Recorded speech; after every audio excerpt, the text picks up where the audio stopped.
पंतप्रधान नरेंद्र मोदी यांनी आदमपूर एअरबेसला भेट दिली आहे। वायुसेनेच्या बहादर हवाई योद्ध्यांची पंतप्रधानांनी कौतुकाने पाठ थोपटलेली आहे। भारत पाकिस्तान तणावादरम्यान सगळ्यात महत्त्वाची जिगरबाज कामगिरी बजावली ती भारतीय वायुदलानं। पाकिस्तानचा एकही ड्रोन किंवा पाकिस्तानचा एकही मिसाईल भारतीयांना कोणत्याही प्रकारचं नुकसान पोहोचवू शकलं नाही, कारण वायुदलानं त्यांची कामगिरी अत्यंत चोखपणे परखडपणे निभावली। डोळ्यात तेल घालून दिवस रात्र त्यांनी भारताच्या हवाई हद्दीचं संरक्षण केलं। भारताकडे ज्या ज्या प्रणाली आहेत त्या सगळ्याचा अत्यंत खुबीनं योग्य आणि नेमका वापर भारतीय वायुदलानं केला आणि त्यामुळे भारताचं जागतिक पातळीवर देखील मोठ्या प्रमाणात कौतुक झालं आणि त्यानंतर या जिगरबाज योद्ध्यांना भेटण्यासाठी त्यांच्या पाठीवर शाबासकीची थाप देण्यासाठी पंतप्रधान नरेंद्र मोदी आदमपूर एअरबेसवरती पोहोचले होते आणि त्यावेळी भारत माता की जय या घोषणेनं तिथला आसमंत दुमदुमून गेला होता।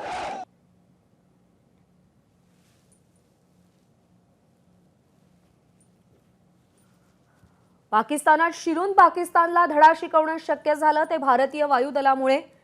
पाकिस्तानमधील दहशतवाद्यांचे तळ असतील, त्यासोबतच पाकिस्तानची महत्त्वाची शहरं असतील, पाकिस्तानचे एअरबेस असतील, हे सगळं बेचिराख करण्यामध्ये मोठं यश मिळालं ते भारतीय वायुदलामुळे। भारतीय वायुदलाची नेत्रदीपक कामगिरी आजही अनेकांचे डोळे दिपवणारी आहे आणि त्याचमुळे ऑपरेशन सिंदूर नंतर पंतप्रधान नरेंद्र मोदी हे आदमपूर एअरबेसवर पोहोचले आणि तिथल्या योद्ध्यांची, या जिगरबाज वायुदलाच्या सैनिकांची पंतप्रधान नरेंद्र मोदींनी भेट घेतली, त्यांच्या पाठीवर शाबासकी दिली।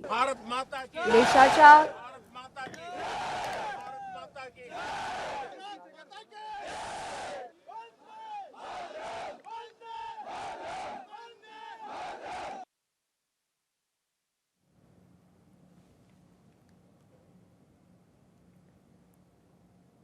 तर आपल्या देशाच्या पंतप्रधानांनी पाठीवर शाबासकीची थाप देणं हे या सगळ्यांसाठीच अत्यंत महत्त्वाचं आहे, कारण आपल्या देशाच्या नेत्यांना आपल्या कामाचं कौतुक करणं, त्याची दखल घेणं या सैनिकांसाठी अत्यंत महत्त्वाचं आहे।